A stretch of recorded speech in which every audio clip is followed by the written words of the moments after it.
दिलेले आहे ते उमेदवार आपण जर पाहिलं तर एक सर्व 4 भागातले 4 उमेदवार दिलेले आहेत आणि जाती धर्माचा कुठेही विचार न करता जे जिथं सक्षम आहे त्या पद्धतीने आम्ही आमचं नियोजन केलेलं आहे, उमेदवार दिलेले आहे। साईनगर हा बडनेरा विधानसभा मतदारसंघाचा सुरुवातीचा पार्ट असताना सुरुवात फडके आमदार असताना सातत्याने इथे येणं होत होतं। या प्रभागामध्ये माजी महापौर विनानंद असताना मोठ्या प्रमाणात कामं केले गेले।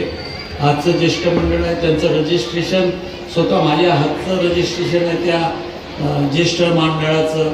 आपल्याला माहीत आहे की आपला 50 लाख रुपये त्यावेळेस राज्यसभेचे खासदार द्विवेदी यांचे पैसे आणून एक आपलं लायब्ररी निर्माण केली होती स्टेट बँकेच्या तिथे, परंतु नंतर त्याच्यात आता काही प्रॉब्लेम आले आणि ते आम्हाला शेवटी सोडावं लागलं। त्या चांगल्या पद्धतीची लायब्ररी आम्ही केली होती की जी कुठं अमरावतीमध्ये नसेल अशी मोठी लायब्ररी त्यावेळेस केली होती। आता हे या प्रभागाचं एक दुर्दैव आहे की इथं आपण पाहू शकता की कालच्या मुख्यमंत्रीच्या दौऱ्यामध्ये या जिल्ह्याच्या नेत्या साईनगरच्या टोकापर्यंत येतात, तिथं उतरतात, नंतर मग मुख्यमंत्री येतात, मुख्यमंत्री म्हणतात त्यांना निवडून द्या, नंतर मग 1.5 तासात 15-20 मिनिटात त्या उमेदवार येतात, खासदार येतात, माझे खासदार, आणि त्या सांगतात यांना निवडून द्या।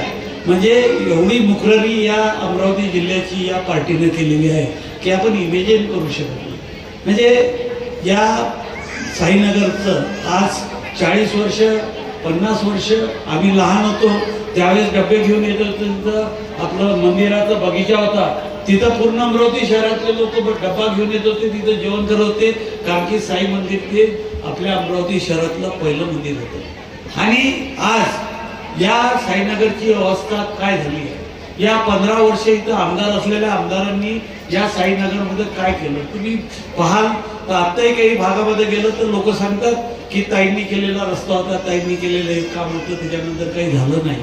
म्हणजे तुमच्याजवळ एवढा पैसा येतो, तो पैसा जातो कुठं, खऱ्या अर्थानं याचं ऑडिट करण्याची गरज आहे। आणि या पुढच्या काळामध्ये आम्ही ठरवलेलं आहे की शासनाचा जेवढा निधी आला आहे त्याचं ऑडिट करण्याची खऱ्या अर्थानं गरज आहे। शासन एवढा पैसा देतो पण ते पैसे चालले कुठं, शासकीय पैसा आपण घेऊन चाललो का आपल्या काय म्हणतो आपण ते हनुमानगडीवर घेऊन चाललो का, हे तपासण्याची गरज आहे। खऱ्या अर्थानं सांगतो मी खोटं कधीच बोलणार नाही, जे मला जाणवलेलं आहे त्याच्यातून मी सांगतो। आणि हा असा विकास खुंटू शकत नाही, कारण की तुमचे आमदार जे आहे ते सातत्यानं 15 वर्ष म्हणजे पहिले 15 वर्ष आता प्रत्येक वेळेस सत्तेत राहिले, इकडून उडी तिकडे तिकडून उडी इकडे सत्तेत राहिले। सत्तेत असताना विकासासाठी पैसा भेटतो, मग तो पैसा जातो कुठं, मग हे आपल्याला समजण्याची गरज आहे।